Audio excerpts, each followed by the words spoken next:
Welcome to Sister Wives Rewatch, Season 3, Episode 10, Sister Wives on the Strip, and we're getting to the end of the third season. I feel like this episode used to be an hour. Did you feel that way? It felt like an hour, or 5. No, not that.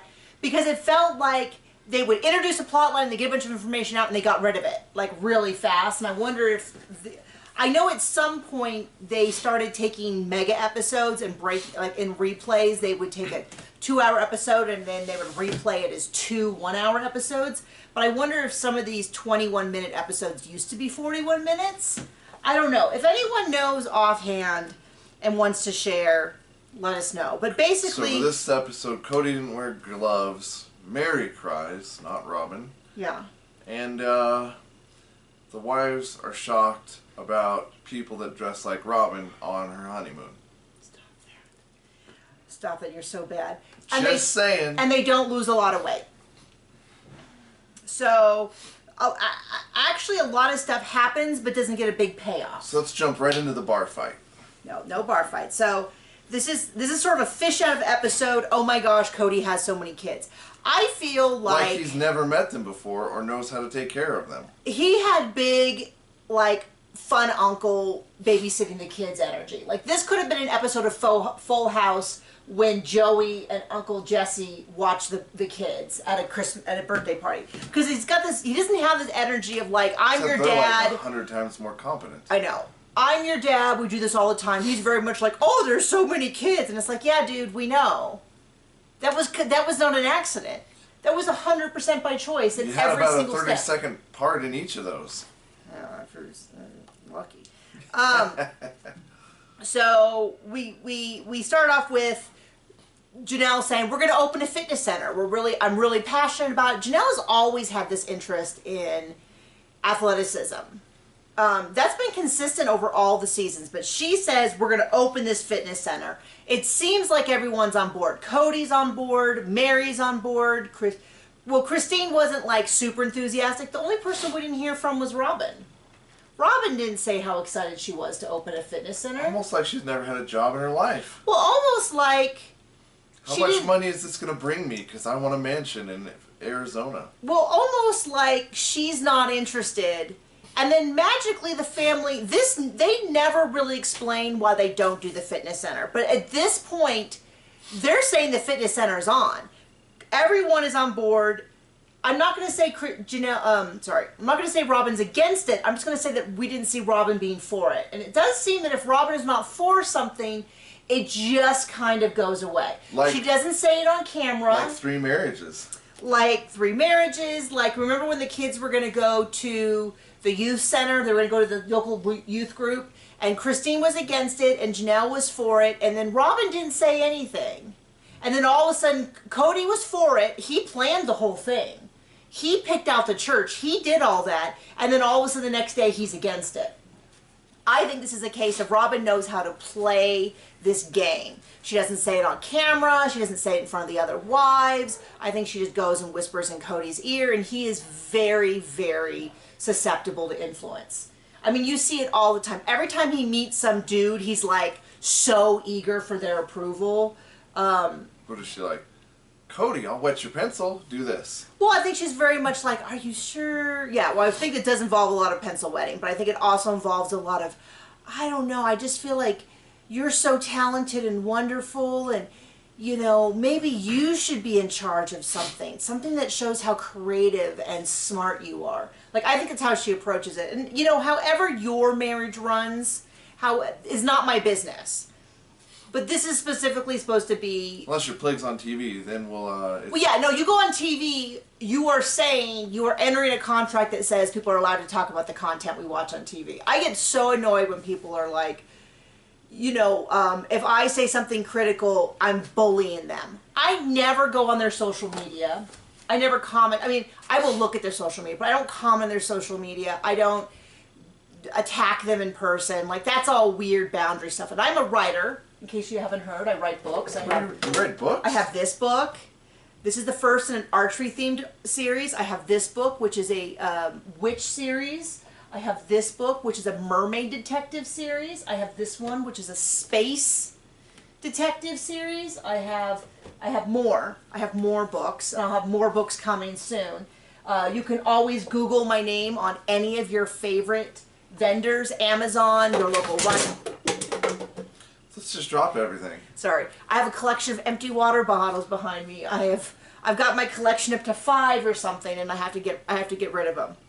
But I always want an empty water bottle for my Crystal Light mix, and if you leave it, an empty water bottle, downstairs for more than a half a second. The magic elves take it and throw it away.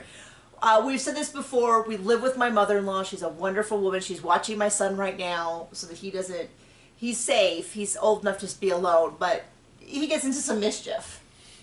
Usually what he does is he comes upstairs and he's like, Mom, I come join your video. And we're like, no, you're not allowed to be on the videos. Although if you look at some old videos, you can find him doing exactly that in old videos. But now that he's older, we're trying to be a little bit smarter about that.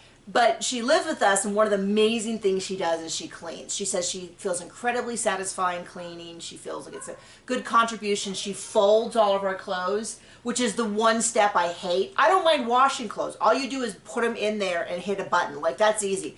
I don't even mind moving them into the dryer. Once again, that's so easy. Folding them, the bane of my existence. I'd rather just leave them in there and then dress exclusively from there. And if you get it right, you can just perfectly time it so that it's always empty. Much like dishes. Much like dishes. You don't even know where the dishwasher is. I do. He says this, and I put away dishes all the time.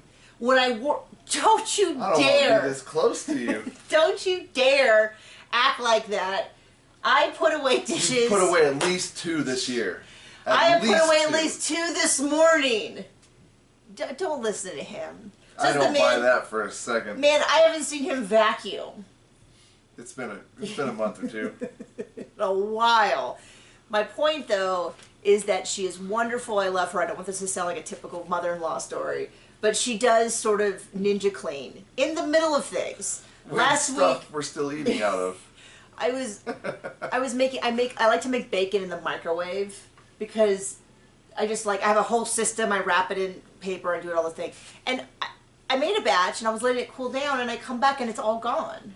And she's like, clean, and I'm like, I was in the middle of making bacon. She's like, oh, I'll make you bacon, honey. I wanted to make bacon my way. But I let that go because she did, now the new thing is every morning we go take care of the dogs. We take the dogs for a long walk. We take care of the horses, which yes, we will get videos soon for those of you who've been asking to meet the horses. We come back from that, it takes about 30 minutes.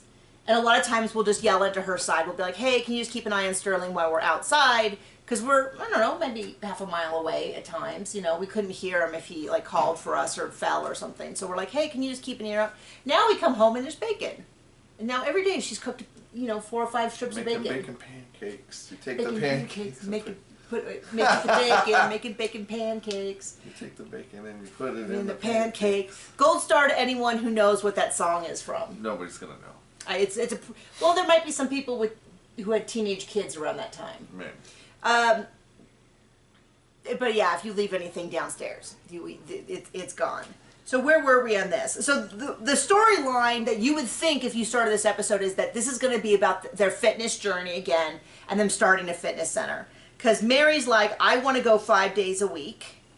Bill Suez is their workout partner at this time. And then later on, it's a different dude. I don't know what happens to this guy, but Janelle feels like she's making, he says she's making progress. She's able to do the stair climber a lot longer. She's doing a circuit. Christine wants to go 3 times a week. No mention of Robin anywhere in there. Anywhere in this whole section. Which was nice. And Christine shares with us, which she had not previously, is that because everything that happened in Utah and she gets the baby, she has really problem with postpartum. She has been on an antidepressant, anti-anxiety. I don't know if those were 2 things or she was treating 2 different things or the same thing that was treating both. I don't know. But she shares that since she's been working out, she's been able to cut her medication in half. Janelle looks surprised and so happy for her. Because this is like new news. Because she goes, oh my gosh, seriously? That's so great. Huge smile. Meri, not a second of reaction. Not even a moment. And Robin gives like a smile, but I don't know. You'll be out soon enough kind of face. Well, I think it was sort of a like, how dare you in any way, shape, or form imply that it's my fault that you have depression and anxiety. And probably a hint of, if you just did things the way Cody wanted, you wouldn't have this problem. Because Christine does say everything that happened in Utah and the move, and of course bringing in a new wife. And it felt very much like she was trying to sneak that in, but that might have been the real reason. And I thought the fact that she says I had really bad postpartum problems. I had several anxiety attacks. I felt like I wasn't in control. And postpartum, I'm just going to say it's caused by many different things, because there was a whole big thing where McKelty said if you have a supportive spouse, you won't get postpartum. And that is not as simple as that. That is not how it works. If only. That's like saying if you don't smoke, you won't get cancer. And it's like, well, smoking can make it worse. So if you have an unsupportive spouse, that definitely makes your odds of getting it and the support you need worse. But that is not going to be the sole thing that either causes it or doesn't cause it. I told this story before that... Cody is the sole thing that causes it or doesn't. Well, what I was going to say was him... If she already has postpartum problems, him immediately getting married within like a month or something and then leaving on an extremely long 10-day honeymoon while she has a very small child did not help. I'll say that. It did not help. I'm not saying that's the sole cause of it. I know I've told the story before that I was working with a therapist and a neurologist and stuff when I was pregnant, not just for the pregnancy, but for other things. And one of the things when we were pregnant, coming up to it, he like sat us both down and was like, here's my advice based on the literature, is that he said, you know, if you're going to, these nighttime up with the baby, don't have Nikki doing it alone all the time. She says it's extremely isolating. It's dark out, you're alone. It can really have an unhealthy effect on your mood. And so now John, luckily because of the timing and we worked on a ranch, work in winter for us is much different than summer work or fall work or spring work. It's a little bit lower. You just go out, you feed the cows, you have to maintain stuff, but he was there for a lot of it. You were home a lot, don't you think? Mm-hmm. And of course he had a little bit of, like, I think maybe the first week you didn't do anything other than like check in. Mm-hmm. So John was there for a ton of it. And then I would occasionally be like, no, honey, you can stay. I got this one. The first week was really difficult. And then, you know, you kind of get into a little bit of a cycle. I used to be in bed for like 14 hours because I would just, you know, I get interrupted every 2 hours. So I was like, I stay in bed for 14 hours. So between those 14 hours, most nights I got 8 hours probably between us. But he was up a ton with me, but not every time. But that's the advice he gave me. I don't know. We only had the one child, so I can't tell you. I did have a lot of anxiety. I don't know if it was postpartum anxiety, because I also have prepartum anxiety and non-partum anxiety and anxiety all the time. For his family anxiety. For family anxiety. Yeah. So anyway, so they shared that. Everyone's really excited. Janelle goes on and on about, you know, how excited she is to this fitness thing. She's really passionate about it. She's really gotten into it. She thinks it'd be a great business. But she didn't grovel enough with Robin. Well, so. I'll tell you what. It could not have been a worse business than Sister Wives Closet. Not much could. Not much could. So anyway, Cody's like, yeah, I met Bill. Bill's their trainer, and we like totally hit it off. And it turns out we both have this lifelong dream of having a fitness center, which I don't think we'll hear Cody mention again. And he's like, yeah, we're going to meet with an investor. And this is why I think the episode used to be much longer, is because this investor segment felt so short for how they normally drag everything out. This felt like such a short segment. It barely got a half a second. They're like, yeah, we're just looking for a financer. So they show them meeting with the finance guy. We don't even get an introduction. Like, we don't even get like a, hi, this is Bob, or whatever. And Janelle's like, these are the priorities. We have to find a really good space. And he's like, we need to have a big enough space. And she's like, it has to have really good parking and access. Because when I am trying to go to the gym, anything that gets in the way, so a parking lot and easy, like you park, you go in, it's easy, is so important. And I am like, that is my gal. 100% accurate for how I do things. We have a great shop downtown that I would love to go to more often. There's actually a ton of them. Downtown Durango has Main Street. It's got a ton of restaurants. It's got a ton of, like, not just cute shops like, you know, my mom went to Durango and all I got was this silly, you know, or like something with a moose on it. But they also have like a quilt shop that does sewing machine repair. A brewery. They have breweries. They have a great soap shop that I get all my soap from now because I can no longer afford Lush. Since they got rid of Demon in the Dark soap, forget Lush. There's a bar of soap is $15 now. I went to buy you this. I like Karma soap, which has a sort of sandalwood patchouli scent for John, and I was gonna buy him some, and it was $15. And I was like, I could buy you. I mean, that's like a whole hot sauce container. That's a whole like that's a. Am I cheap? Is soap really that expensive? I just couldn't justify it, so we go there, and it's, you know, like $5 a bar of soap, which I know is still expensive for handmade local soap, but it's 1/5 the price, so it feels like a steal. And then I buy their, like, they have the ends where they do them in the things, and they cut off the ends, and they're weird, so they, like, take a bunch of the ends, and they put them together and sell them for $5. That's my deal, because I love the variety. But the point is, I don't know what the point is. What was the point? You had a point. Oh, the point is, I don't go there nearly that often because it's on Main Street, and it's metered parking, and the metered parking, there's, you know, not a ton of it actually on the street, so then you have the side streets, and so it's kind of a little stressful, and I admit it, I have an issue with parking.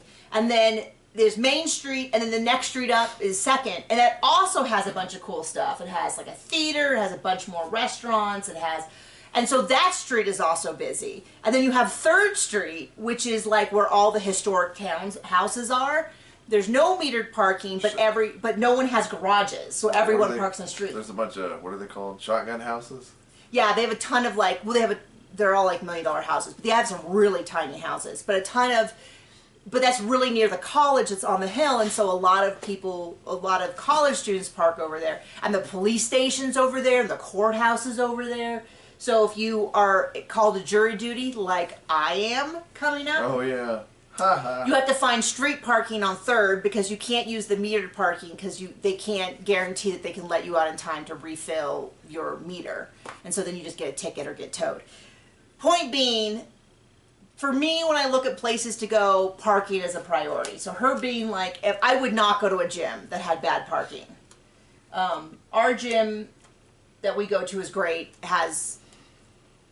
but if I tell you though, we have occasionally driven in there, and if there's no parking, we're like, okay, if we can't find a parking spot, we're just leaving. And we haven't done it yet. We've gotten close. Watch out, Jim. So that's it. They're like, okay, great, we'll look for places, and they go. That's it. That's the whole episode. That's all we got from that, which I thought was really kind of surprising. I wondered if maybe because they didn't actually end up doing the fitness center, they like cut it down, or whether, I don't know what the deal was. So then they're like, then they, once again, don't see Robin in any of those clips.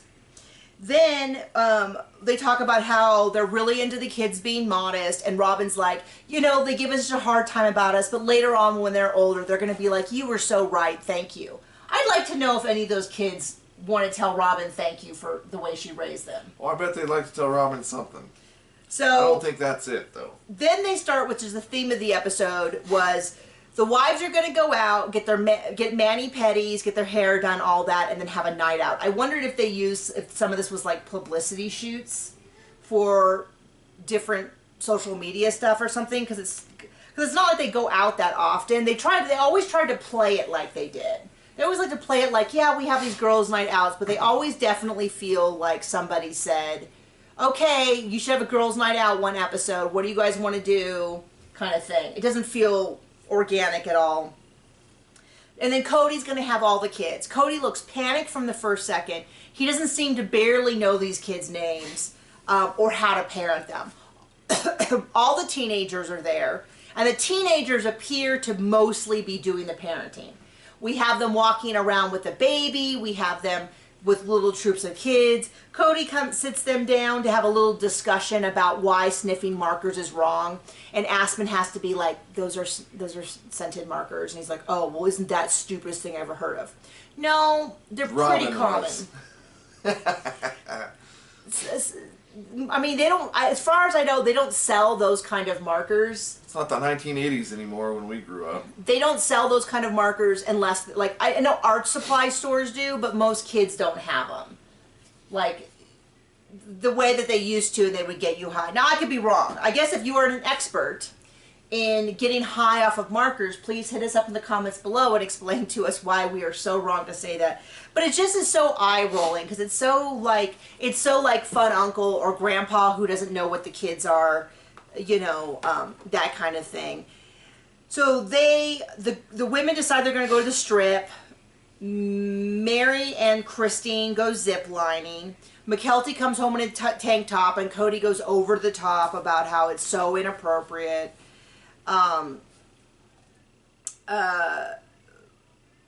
There's this whole thing about these. So they're on Fremont Street, which I have never actually been to. Have you been to Fremont Street on Vegas? I don't know. I actually haven't. I used to go to Vegas at least once a year for a big archery tournament, and we would go on the strip, but we mostly my group that I used to hang out with, one of the gals really loved Margaritaville, which is a Jimmy Buffett themed bar. And so we would go. We went like 5 years in a row. That was our big outing out of the strip, which is so funny. I went with you 1 year. Right. Lorinda, it was Lorinda's favorite bar, and so she'd always drag Tara and then our whole group there. And then some of them didn't want to pay. Oh gosh, yeah, I was so. I was like, yeah. So the waitress comes up to me, and I was like, well, we paid, and those other people are right there. Yeah, have fun with that. Yeah, we have very little patience for people being so drunk that they can't handle their business. Not that I have never been there, or just people not paying in general. That really ticks me off. It's like, nope, I paid and I'm walking out. You guys have fun with this. Well, this is why I don't hang out with drunk people anymore. You know what they're not great at? Executive function, keeping track of who they owe money to, what they're doing, how they get places. Or just getting old. That's all there is to it. I used to be fun and dumb and young. Oh, what? I was fun. How dare you look at me like that? You're still fun. Oh, okay. I thought you were saying I didn't used to be fun. I was like, I know I've always been a hot mess and anxious, but I used to also be fun. So I married you. Because I was anxious. John, I'm genuinely having problems following this. So there's this whole thing. They're out on Fremont Street. They're filming, obviously, and of course, every street performer is trying to get on the shot. So someone dressed up. Pencil Box is stalked by Predator from the movie Predator. And then Christine's. And Pencil Box just makes such a big deal about it. She screams and she runs to Christine, and Christine is like, "No, you've never been my sister wife. Get away from me, you wretch. I will never accept you and I will never help you." Exactly what she said in season 17, right? No, so of course Christine's like, "No, you stay away from her." This whole thing. It wasn't really that interesting that we needed to see it. 100% not interesting. And then they make this big deal. Mostly Meri and Robin. I didn't really hear anything from Christine. Talk about, we've gotten to the wrong end of the strip, these poor girls. And what we saw was mostly people dressing in swimsuits, bikinis. And as John said, Robin... So aptly pointed out. Robin, in the season 1, end of the season, the honeymoon special, she's wearing a swimsuit. Now, I have no problem with someone wearing a swimsuit. I have no problem. It's not my business. As Janelle said, it's not really my business, these girls who are wearing... But those in glass houses... Yeah, I mean, so they make a big deal about how inappropriate this is. And I kind of go, I mean... If that ain't the cow calling the milk dark. Something like that. That is the worst. That is the worst. It's pretty bad. It was pretty bad. But we got the point.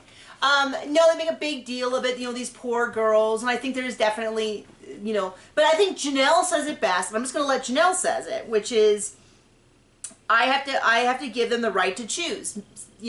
Some of these women are chosen to do this because of necessity, and some of them, though, just don't mind the attention, and so in the end, it's not really about me telling them what to do, it's about them being able to choose, and I hope that they give me the ability to choose my life. And I go, that is very fair.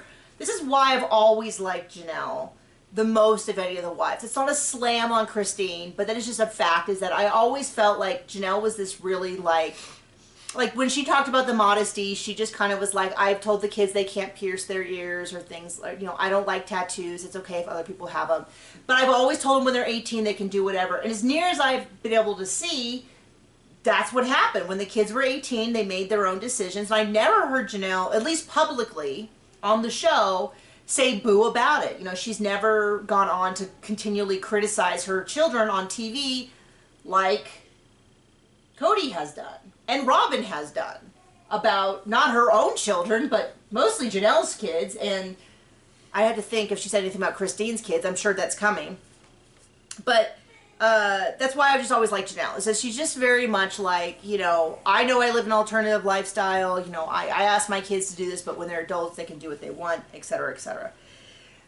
We're back at the gym to fit. Oh, and then of course I forgot to mention this. Cody's with the kids. He's an absolute madhouse. He eventually sends them all home with the teenagers. So like him whole watching them thing. Logan takes all of Janelle's, except on and on. You get the idea. Takes them all home. He has to stay with Robin's kids because there's no teenagers. That is true, because they're the favorite kids. But I do think it's a certain amount of that as well. And he's like, I'm just waiting for my wives to come home. Look at me. He's always like play acting for the camera. Not that I can point fingers because I also do that. But that's all done. They go to the gym. Everyone is expecting to lose 10 pounds in a month, which to me sounded like a really big number to expect in a month.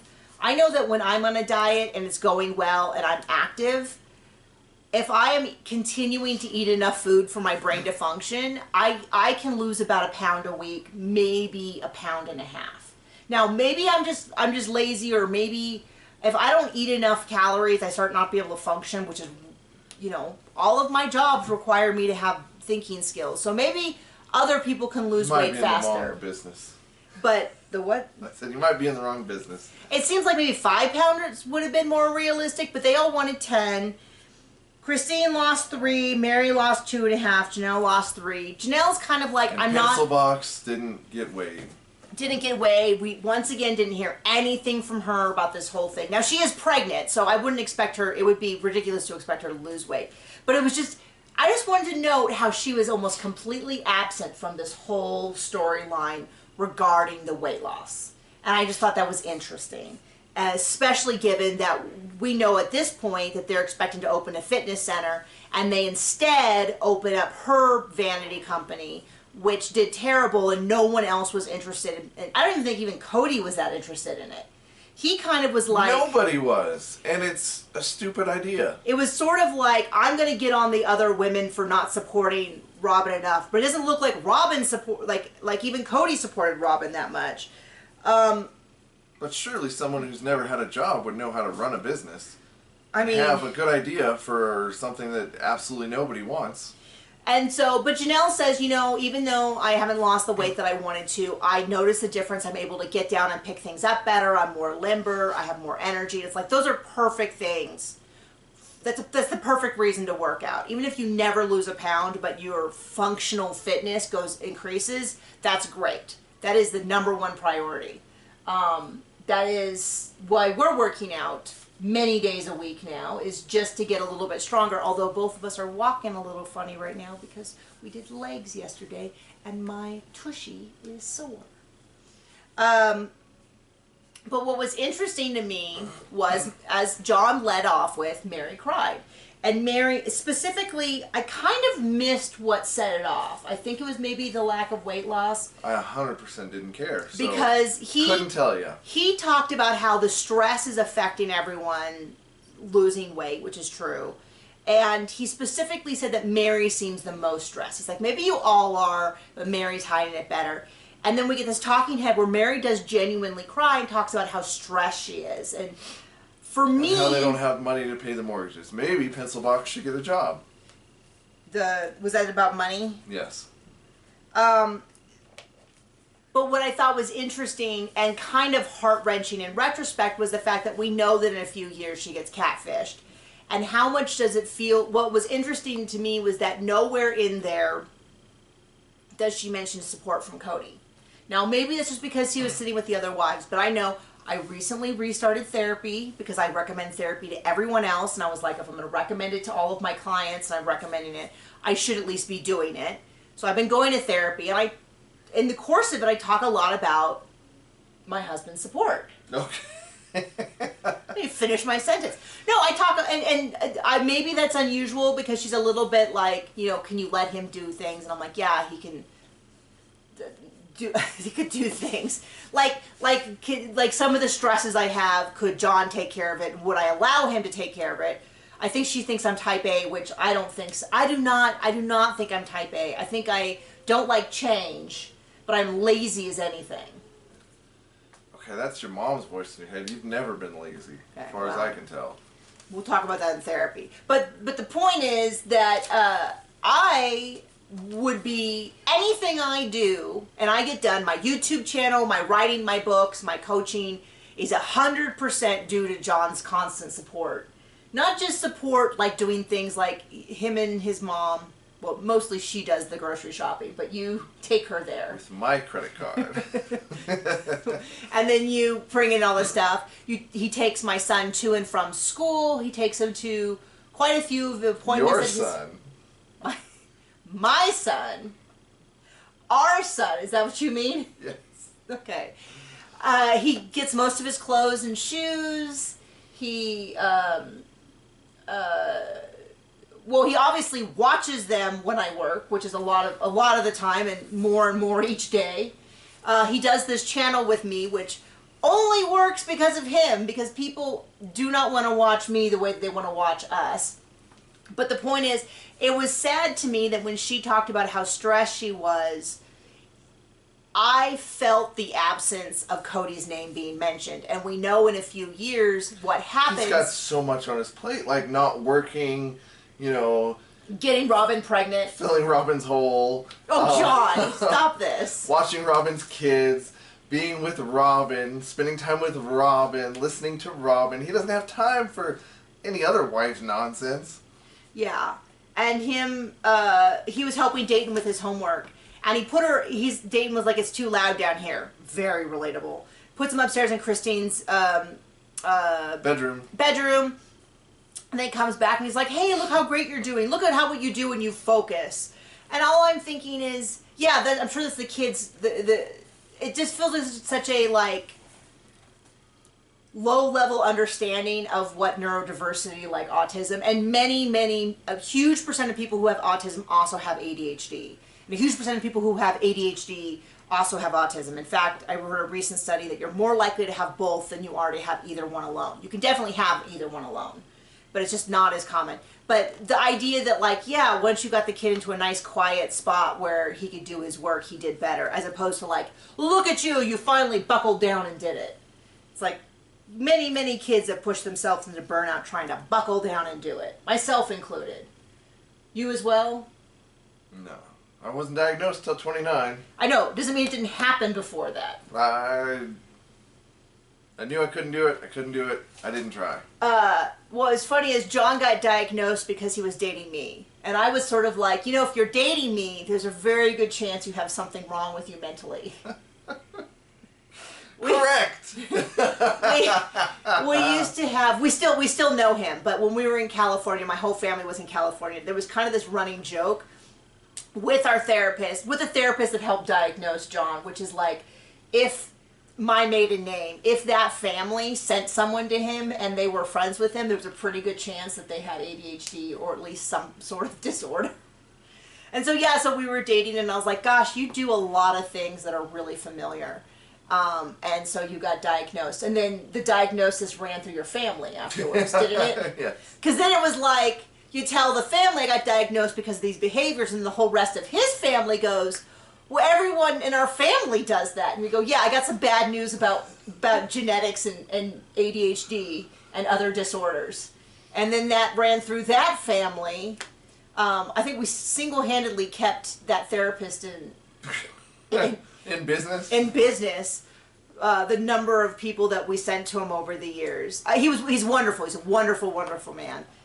Wonderful diagnostician. And he would work with medical doctors and stuff. I don't know what the point of that is. Oh, but I felt really bad for Meri in this. Because it seems like it's such a direct line from this level of stress and her feeling so isolated and out of control to falling in love with a fake person. To falling in love with a fake person. We know in retrospect that around this time, Cody has already given up on her as a wife. They have moved into platonic friendship where he would come over, spend the night. And I'm going to keep an ear out. Somebody told me that when they moved to the cul-de-sac, Meri kind of spills the beans that he is spending more time at Robin's house than one day 4 times a week. No way. I wouldn't be at all surprised because Meri was always Robin's biggest cheerleader, that she didn't, not that this makes it fair, but that she didn't kind of look the other way when he would spend 2 days at Robin's and skip over hanging out with her or things like that. So that is the episode. I believe we have 2 more in this season. Patreon, we have one. We're gonna figure out something cool to do for the Patreon, but our normal recaps will continue on YouTube the way they have. We're trying to figure out something cool to do for the new season for Patreon, but we haven't figured it out yet. But if you're on Patreon, we'll let you know. We'll maybe give you an opportunity to have some input. Okay, bye.